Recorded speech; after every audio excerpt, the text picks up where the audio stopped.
passage piéton. Proposition qui n'est pas encore actée aujourd'hui. Mais la question qu'on se pose avec vous, c'est est-ce qu'il faut mettre un café? Qu'est-ce qu'on peut mettre d'autre? On peut être imaginatif. Ça, c'est quelque chose qui est encore à inventer.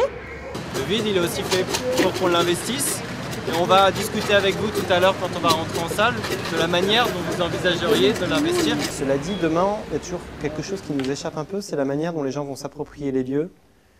Qu'est-ce qu'ils vont réellement en faire? Moi-même, en travaillant sur cette place, j'ai jamais traversé la place. C'est vrai qu'un espace comme ça, s'il n'y a rien, les piétons, ils n'iront pas se balader. Est-ce qu'à Paris, on n'a pas besoin d'espaces libres où il ne se passerait rien?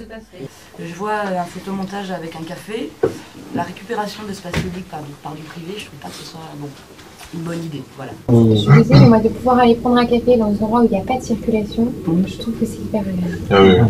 On pourrait prévoir un pavillon, par exemple, pour des jeux de société. On peut y installer des murs d'escalade, mais tout à fait à titre provisoire. Donc le manège, je pense que c'est déjà un point qui est intéressant pour les gens. On peut faire mieux comme manège, enfin je sais pas, il y a des manèges à Nantes, inspirés de Jules Verne, avec des trucs, des machines pas croyables.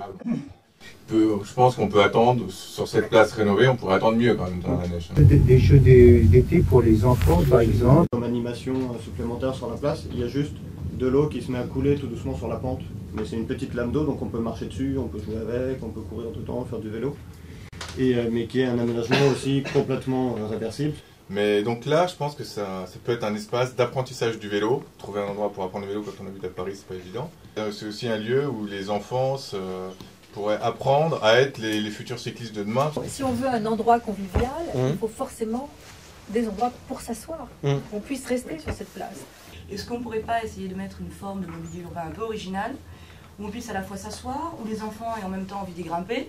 Donc il donne une forme un peu entre la sculpture et le mobilier urbain. Mettre les choses en face de la bouche de métro, des choses auxquelles on a besoin d'accéder rapidement, par exemple un point office, un point information parce qu'on est perdu, ou un espace associatif. Ah oui, c'est pas un kiosque, parce qu'il y a plusieurs usages, en fonction des horaires, des jours. Ça peut être don du sang, enfin il y a plein de choses qui se passent. Une bibliothèque, pas possible. Quand j'étais avec mes parents, il y avait un endroit où il y avait des contes en fait, et il y avait quelqu'un qui lisait des contes. Et c'était un bon moyen de rassemblement de plusieurs générations. Ce que vous allez faire des terrasses est un peu vital, quoi, parce que c'est ça qui va déterminer s'il y aura vie ou pas sur la place.